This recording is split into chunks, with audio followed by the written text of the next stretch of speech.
डायबिटीजमध्ये प्रमुख लक्षण जे असतं ते की वारंवार मूत्रप्रवृत्ती होणं, की त्या रुग्णाला सारखं लघवीला जावंसं वाटतं.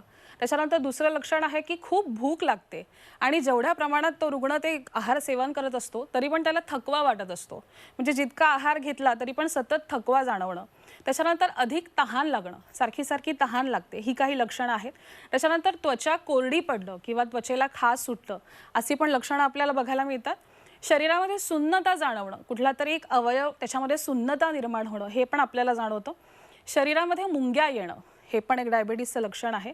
आणि डोळ्यांना अंधुक दिसणं किंवा त्याचा दृष्टीवर परिणाम होणं, ही काही लक्षणं आहेत. आणि आपण जर कारणं बघितली डायबिटीजची, तर त्याच्यामध्ये आपल्याला एक आयुर्वेदानुसार खूप छान वर्णन केलेलं आहे, की सगळ्यात पहिलं कारण दिलेलं आहे, की एका जागेवर खूप वेळ बसून राहणं.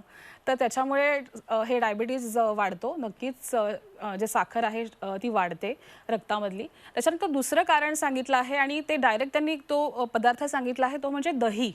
दह्याच्या अत्यधिक सेवनाने डायबिटीज होतो, की सातत्याने एखादा व्यक्ती जर दह्याचं रोज सेवन करत असेल तर डायबिटीज नक्की होऊ शकतो.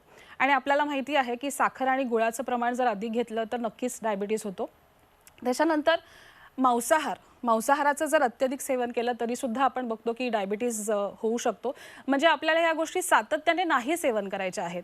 त्याच्यानंतर एक दुसरा कॉन्सेप्ट आहे की नवीन धान्याचं अत्यधिक सेवन केलं तरी देखील डायबिटीज होतो. तर नवीन धान्य म्हणजे काय, की आपण बघतो की पूर्वीच्या काळी आणि आता सुद्धा म्हणजे आपण धान्य एखादं जे आपण घरी आणतो तर ते आपण साठवतो, त्या धान्याचा साठा करतो. त्याच्यानंतर त्याला उन्हात वाळवणं, त्याच्यानंतर त्याला योग्य प्रिझर्व करणं, हे सगळं आणि काही काळानंतर आपण ते धान्य वापरतो. त्याला आपण पुराण धान्य असं म्हणतो. तर ते पुराण धान्य खरंच शरीरासाठी खूप आरोग्यदायी असतं.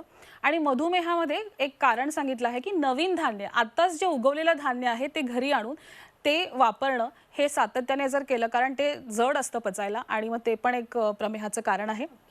त्याच्यानंतर दिवसा झोप घेणं, झोप ही रात्रीचीच घेतलेली बरी. आणि दिवसा झोप घेणं, ज्याला आपण दिवास्वाप म्हणतो, त्याच्यामुळे सुद्धा डायबिटीज वाढू शकतो. आणि एक प्रमुख कारण म्हणजे तणाव, मानसिक तणाव, की खूप भीती वाटणं. आणि आपण बघतो की मानसिक तणाव खूप फिअर, एन्झायटी ह्या पद्धतीने खूप वाढत चालला आहे. त्याचा नक्कीच या इन्सुलिनच्या निर्मितीवर, पॅनक्रियाजवर खूप इफेक्ट होतो, सेल्सवरती त्याचा इफेक्ट होतो आणि मग आपल्याला तो एक डायबिटीजच्या रूपामध्ये दिसतो. आणि जसं जसं तुम्ही म्हटलात की किडनी आणि या सगळ्या अवयवांवर नक्कीच त्याचा परिणाम होतो, की प्रत्येक सेल जो आहे तो बॉडीमधला अफेक्ट होतो आणि मग आपल्याला ते दिसतं.